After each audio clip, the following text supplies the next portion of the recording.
Bonjour, je m'appelle Diakoumba Gassama. Je suis féministe, défenseuse des droits humains de tous et de toutes. Et je suis casamançaise, et pour ceux qui ne sont pas du Sénégal, c'est au Sénégal.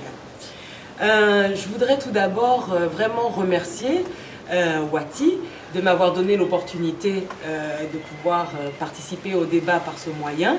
Et je pense que une initiative comme Wati était vraiment ce que nous attendions en tant que jeunes africaines et jeunes africains, parce que surtout en tant que francophones, nous n'arrivions pas à trouver les données dont nous avions besoin pour parler nous-mêmes de notre continent. Donc bravo.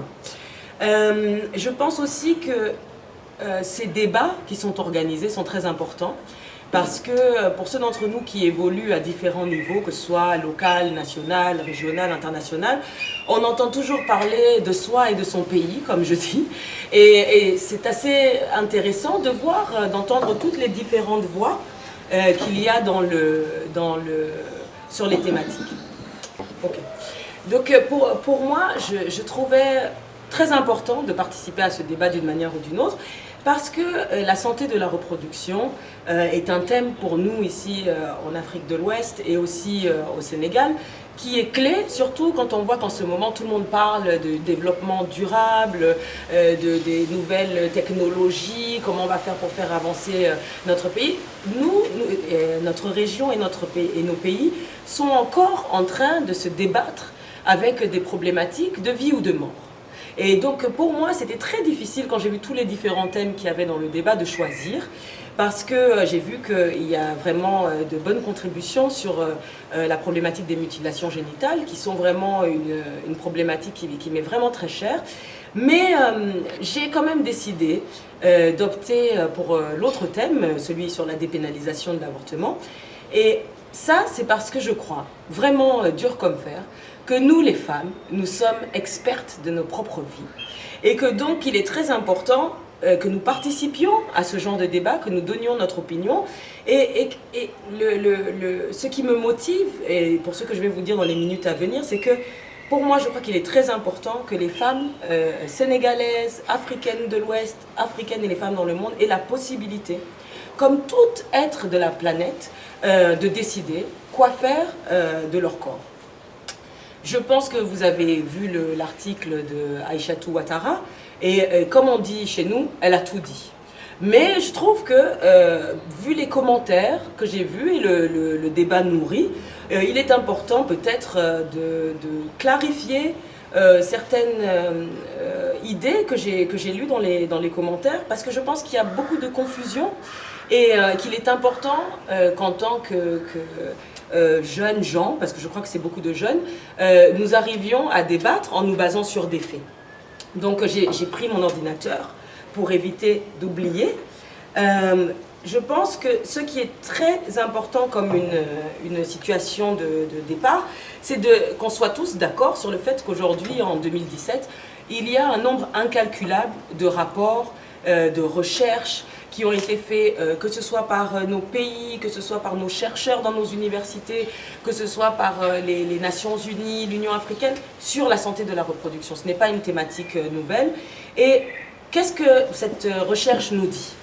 Cette recherche nous dit que dans la plupart de nos pays, et spécialement en Afrique de l'Ouest, les femmes mariées ou non n'ont pas accès aux services de planning familial.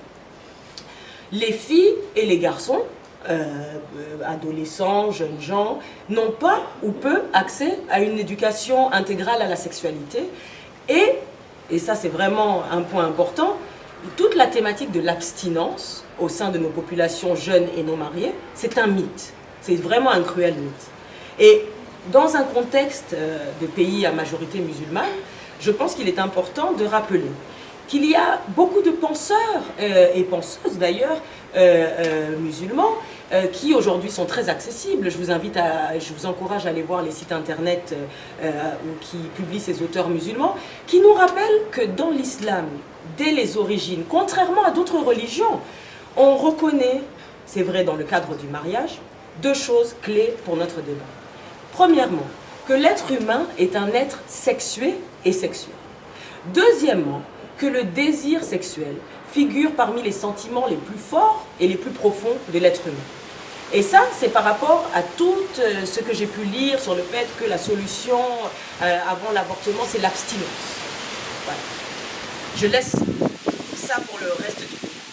Mais il y a une autre problématique par rapport à l'abstinence avant le mariage. Dans notre région et dans notre pays, se marier est loin d'être gratuit.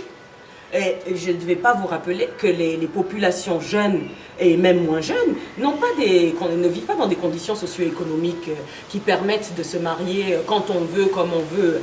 Donc, on est en train de dire aux gens, vous devez rester abstinent avant de vous marier, mais pour vous marier, il faut attendre parce que vous n'avez pas les moyens financiers de vous le permettre. Et il y a aussi beaucoup de raisons culturelles et sociales dans nos sociétés. Au Sénégal, nous avons des castes. Et malheureusement, il y a encore des personnes qui ne veulent pas accepter des mariages entre différentes castes. Nous avons aussi différentes religions. Donc il y a des personnes qui ne souhaitent pas permettre ce genre de mariage. Et puis tout simplement, comme partout dans le monde, il y a une difficulté à rencontrer l'âme sœur, entre guillemets. Donc c'est aussi une problématique qui fait que cette alternative qu'on essaie de nous présenter ne fonctionne pas.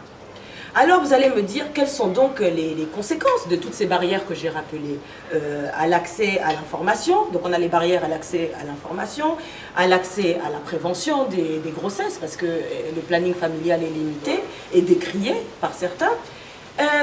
Et aussi, il y a le fait qu'on dit, il faut, j'ai lu dans certains des commentaires, oui, oh là là, les personnes qui ont besoin de l'avortement sont des personnes qui se retrouvent dans cette situation par leur faute. Il ne faut pas oublier qu'il y a un taux de violence sexuelle très élevé dans nos pays.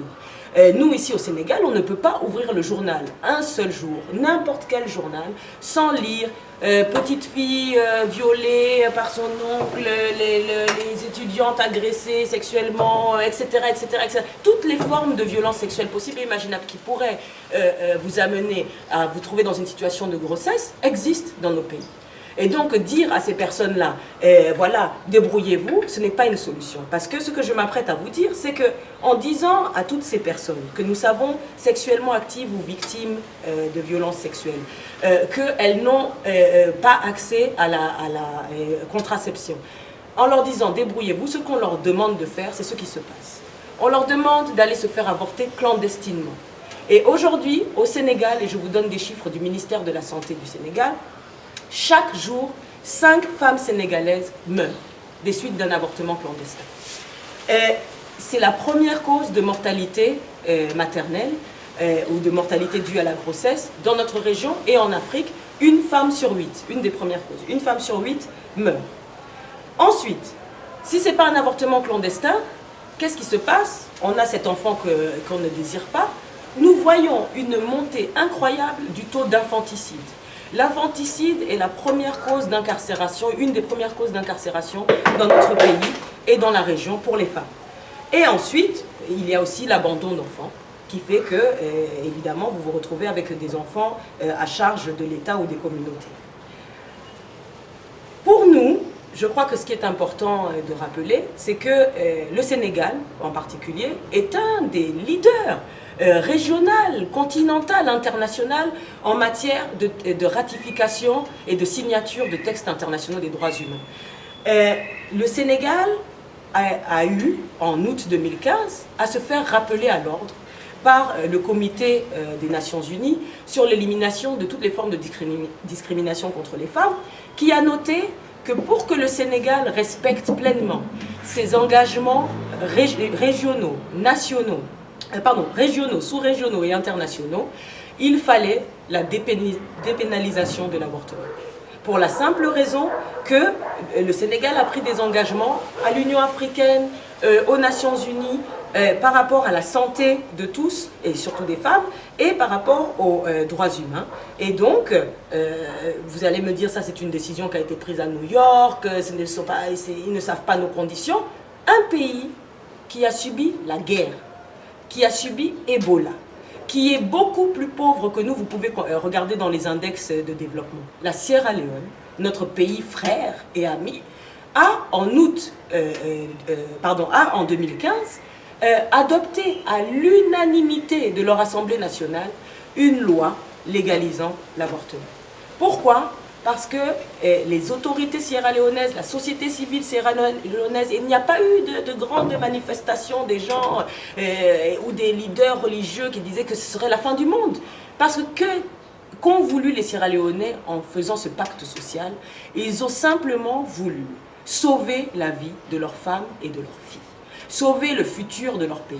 Et donc, si la Sierra Leone, un pays, et vous avez bien entendu la date, hein, en 2015, un pays qui a eu une guerre civile terrible, et où chaque difficulté communautaire peut faire ressurgir des velléités de guerre, a eu le courage, toute une société ensemble, de dire « nous avons besoin, vu que nous ne sommes pas capables d'octroyer, du fait de nos moyens économiques, du fait de certaines croyances et résistances dans la société, une planification familiale à chaque homme, femme et jeune de Sierra Leone, au moins, malheureusement, dans les cas où il n'y a pas, où une personne se retrouve dans cette situation, qu'elle puisse au moins, dans des conditions dignes et survivre, avoir accès à un avortement. Et je pense que là, c'est important aussi de dire que, contrairement à ce que j'ai pu lire dans les commentaires, il n'y a pas de légèreté dans le choix d'avorter. Aucune femme ne prend la décision d'avorter en dansant et en chantant. C'est une des... Et ça, j'ai vraiment apprécié que Aïchatou le rappelle dans son article. C'est une des choses les plus traumatisantes quand on entend les survivantes, et qui peut arriver à une femme, surtout une femme africaine. On sait très bien le poids que la maternité a dans nos sociétés et l'absence de maternité, les conséquences que ça peut avoir. Donc vous pouvez imaginer cette jeune femme ou cette mère de famille qui se dit que va-t-il se passer après cet avortement si ça tourne mal, que je ne peux plus avoir d'enfants, quelle place j'aurai dans la société. Donc, vraiment, aujourd'hui, quand on se pose la question sur quel est le futur de cette problématique pour nous, le futur est simple, soyons honnêtes.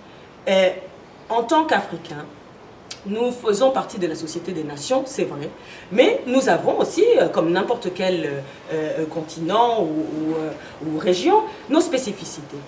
Si la montée des réactions culturo-religieuses continue, comme c'est le cas, dans ce cas-là, l'alternative, parce que c'est une urgence sanitaire, comme l'a si bien dit Aïchatou, l'alternative, c'est d'autoriser les personnes à avoir des moyens de prévention et de contraception. On ne peut pas d'un côté dire, vous ne pouvez pas vous protéger, et de l'autre côté dire, maintenant que vous n'avez pas pu vous protéger, vous ne pouvez pas non plus avoir de solution. Et la semaine dernière, le Comité des Nations Unies en charge du pacte sur les droits civils et politiques a déclaré une fois de plus, et ce n'est pas le seul, il y a toute une liste de décisions à tous les niveaux, que le droit à l'avortement est un droit humain. C'est un droit humain parce que c'est une question de dignité de la personne. On ne veut pas créer des situations qui sont celles que nous vivons aujourd'hui, où des femmes se retrouvent à être des meurtrières, parce que j'ai lu des commentaires de gens qui disent « Oh, mais dépénaliser l'avortement, c'est permettre l'homicide. » Pénaliser l'avortement, c'est permettre l'infanticide. Et c'est ça qui est important. Et je pense que, après tout ce que j'ai partagé avec vous, même la personne qui dans son sang, dans son cœur, a les réticences les plus complètes de par sa foi, de par sa culture, de par son expérience personnelle, se rend compte qu'il ne s'agit plus, on n'est plus là en train de débattre intellectuellement. C'est une question de vie ou de mort pour des millions de femmes et des milliers et des millions d'enfants. Et tous ces enfants qui sont assassinés par leur mère parce que c'est la seule solution pour elles, sont sur la conscience des personnes qui refusent de dépénaliser l'avortement. Et aujourd'hui au Sénégal, le débat est par rapport à essayer, mes collègues de l'association des femmes juristes se battent depuis des années pour trouver une solution juridique et essayent d'ouvrir notre loi qui est si répressive. Au Sénégal, un pays de droits humains, la possibilité d'accéder à l'avortement est limitée quand votre santé, la santé de la mère est en danger. Et beaucoup de gens se disent, oui, mais voilà, c'est déjà quelque chose. Moi, je mets au défi toute personne qui regarde cette vidéo de me trouver une seule femme au Sénégal qui a pu avorter légalement au Sénégal en suivant la procédure qui est dans la loi. Non seulement vous avez besoin de trouver un médecin, votre vie étant en danger, qui doit certifier que votre vie est en danger, mais cette décision de ce médecin doit être reprise par un comité de médecins et l'ordre des médecins du Sénégal à Dakar. Ensuite, il faut trouver un médecin, s'ils acceptent, il faut trouver un médecin sénégalais, en tout cas qui exerce au Sénégal, qui va accepter, lui et toute son équipe, de vous faire avorter. Alors, qu'est-ce que vous pensez? Moi, j'en termine là, sur cette problématique, et pour ne pas être trop longue, et je voudrais simplement... il y a une phrase qu'on dit beaucoup chez nous, qui est qu'un cheval a beau savoir avancer, il faut de temps en temps lui donner un petit coup. Donc mes amis de Wati, je voudrais simplement vous dire que j'ai trouvé un peu dommage que dans les différentes problématiques que nous abordons dans ce débat sur la santé de la reproduction, bien que nous parlions des mutilations, bien que nous parlions de la problématique de l'avortement, il y a un silence un peu douteux à mon goût sur ce que moi j'aime à appeler la dictature d'une certaine orientation sexuelle. Et je trouve que nous sommes arrivés à un stade où on ne peut pas parler de santé de la reproduction sans parler et parler de la liberté des femmes de décider, sans parler de la liberté de tout un chacun adulte consentant de décider de son orientation sexuelle et de pouvoir la vivre d'une manière digne. Et c'est un débat, c'est vrai, nous avons des lois qui interdisent dans notre pays et dans notre région l'homosexualité, mais je pense qu'il y a beaucoup de choses qui étaient interdites il y a 50 ans et qui ne le sont pas aujourd'hui, parce qu'il n'y a que les imbéciles qui ne changent pas d'avis. Merci beaucoup.